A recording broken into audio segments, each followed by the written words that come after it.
like Jesus resurrected from the ground. At first I was down with a frown, now I'm up with a smile.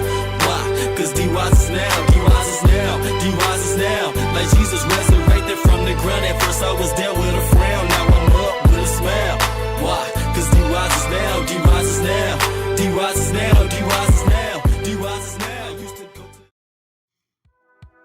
Yo, man, what it is, what it was, and what it be like. This your host with the most thing to profit on this fucking Friday, and I got some content for y'all today, man. Now, I know it's been like 2 weeks since the last time I uploaded a video, but you know, I've been moving and grouping and baking and shaking all over the world, so I ain't had time to make no content, but now I got a little time, so I appreciate y'all patience, and sit back, relax, and enjoy the video. Now, the first clip, we're gonna get into the Fulton and Castro fight. Now, Fulton coming back after suffering his last loss, his first loss against Inoue out there in Japan last year. I think it was around the summertime. You know, he got back in the mix. You know, I think he moved up another weight class or whatever. And he put up a good fight against Castro. You know, like this clip right here, you saw him got caught with the right hand, and that's the hand that put him down. You know, and shit, after he got knocked down the first time in the third round, I thought he wasn't gonna, you know, make it up. Excuse the noise in the background. You already know what that is, man.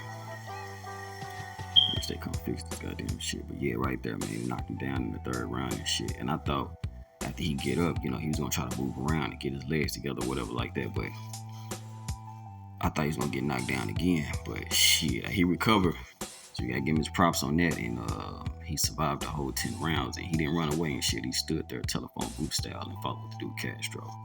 Now, in my opinion, I ain't gonna lie, I thought Castro won it.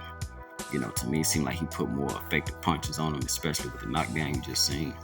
You know, I heard him numerous of times, but, you know, Fulton, he stood in there with him. He was trading good shots, too.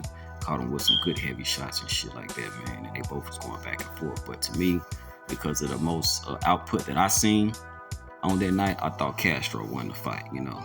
And Fulton, that's my boy. You know what I mean? That's one of my favorite lightweight fighters up to date, but I thought he lost that fight again, you know what I mean? But congratulations to him, and I want to see what's gonna go on in his next you know, journey and next adventures and shit like that on down the line. Now, this the main event right here that we all been waiting for. Well, I've been waiting for. You know, the Canelo Alvarez versus Berlanga. You know what I mean? Now, Berlanga, a young cat, 27 years old. Canelo, 34, the same age as me. Well, I'm about to be 34, whatever. Now, you see on this motherfucking clip, this shot right here that Canelo landed with that left hook. You saw the motherfucker Berlanga head twist to the side. That's the shot that knocked him down. So he knocked him down with that shot, man. And Berlanga was talking all this shit, saying that, you know, he was gonna fucking knock Canelo down in the 6th round, knock him out in the 6th round. He'd want to end up getting knocked down before the 6th round even came, you know what I mean? But you gotta get a man his propers, because he sat up there and fought with that motherfucker. Throughout the whole fight, he fought with him. They was going back and forth. You know, Hammer McGill, the dude that he fought, Canelo right before Berlanga, he put up a good fight or whatever. He got knocked down too. But Berlanga, to me, fought the most competitive with Canelo since Munguia and Caleb Plant fought him. I think his last 2 or 3 fights. You know, so I give Berlanga his props, even though I don't like him saying nigga and shit like that. He Puerto Rico, but I don't like him saying nigga. But he put up a good fight, so I give him his props. But Canelo, like, whitewashed that motherfucker 12 rounds to nothing. You know what I mean? So let's get to this motherfucking shit that everybody been talking about. You know what I'm saying? With this Diddy situation, man. Now, I never been a fan of the dude. You know, I grew up, you know, his music was real popular when I was coming up, you know. I thought I told you that we won't stop, you know, all that shit, you know what I'm saying, with 112, you know, we ain't going nowhere, all that shit, you know what I'm saying? So he had some hits out there, you know, in the late 90s and the early 2000s, mid 2000s, whatever like that. But he always seemed like a shady person to me, you know, so I know y'all heard about this case with him getting, you know, indicted and shit and having $1,000, he had 1,000 bottles of baby oil and shit in his possession.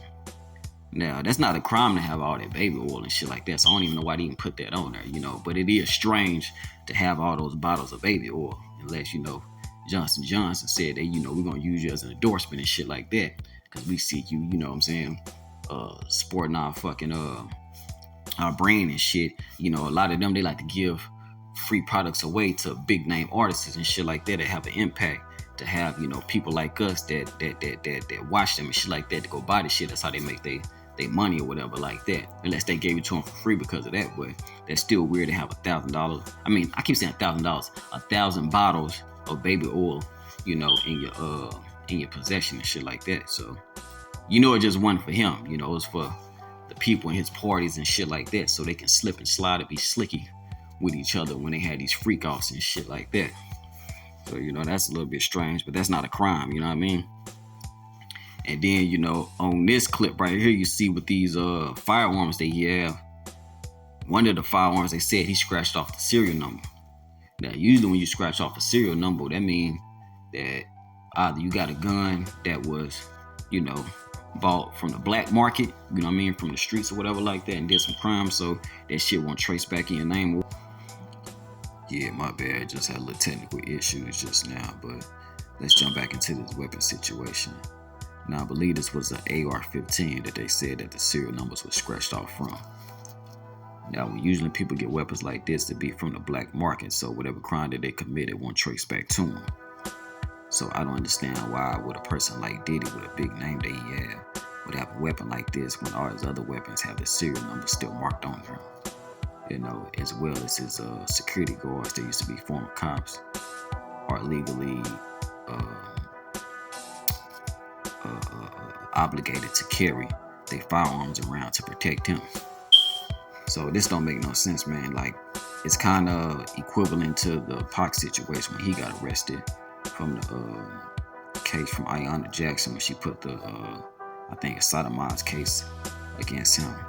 He had guns in his hotel when they arrested him, but they weren't his guns, So this starting to be a pattern of what they're doing with these rappers, I think the same thing with the Young Thug situation that's going on right now, and then now they got the showing and the showcasing of the Young Dolph murder going on right now. And then, the presidential election is supposed to be happening in November. So they always do these things around the time when the president is about to be elected, to be in office and shit, in the following year. So this is all propaganda, man. And I don't like the dude, I never did.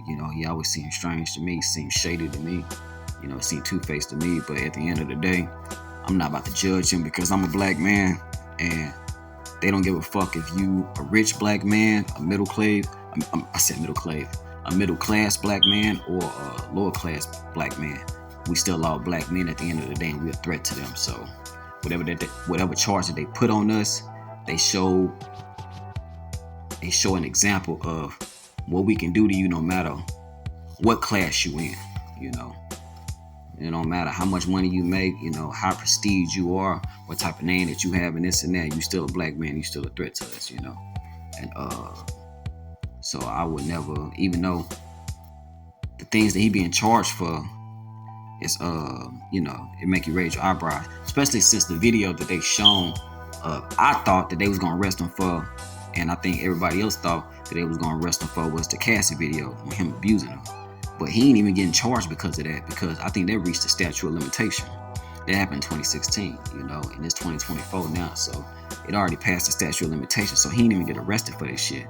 That was just the spark that motherfucking lit the flame and shit, but he didn't get charged for that. He didn't get charged for abuse.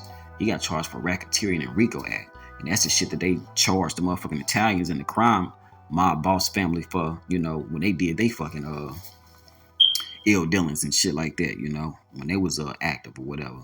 And they ain't even around like that no more. So I guess they gonna put it on the rappers now, since they emulate the Italians and the mob crime family and shit like that with the crimes they used to charge them with, and now they put it on him to make him an example.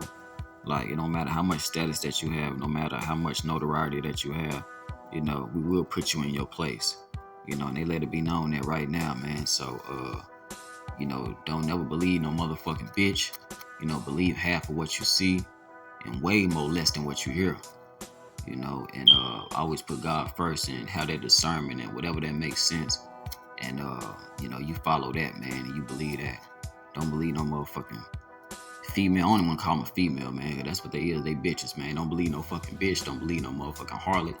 Don't believe no hoe ass nigga that act like a motherfucking bitch and shit like that, man, that's demons helpers. Don't believe them motherfuckers. Don't believe these politicians and shit. These snake ass motherfuckers. These reptilian motherfuckers, man. These people from another world that's not even from here. That's not God chosen. Don't believe none of these weak ass, feeble-minded, pussy whipped ass, manipulative. None of these motherfuckers. Don't believe none of these motherfuckers, man. Believe the discernment, man. Believe in God, man, and the common sense of what you're born with, and never ignore it, man. So I just had to get my 2 cents on this situation been going on. I've been gone for a minute, but I'm back. Yeah, I'm here to stay, man. I've been writing 1 song per day. I got like 17, 18 songs written down, recorded like 11, 12 songs. You know what I mean? I got some more content coming out for y'all next week, and about to get back on the road. So I just been working, man. So I appreciate y'all patience. This your main Daniel the Prophet. Look out for me, and I'll catch y'all on the flip side.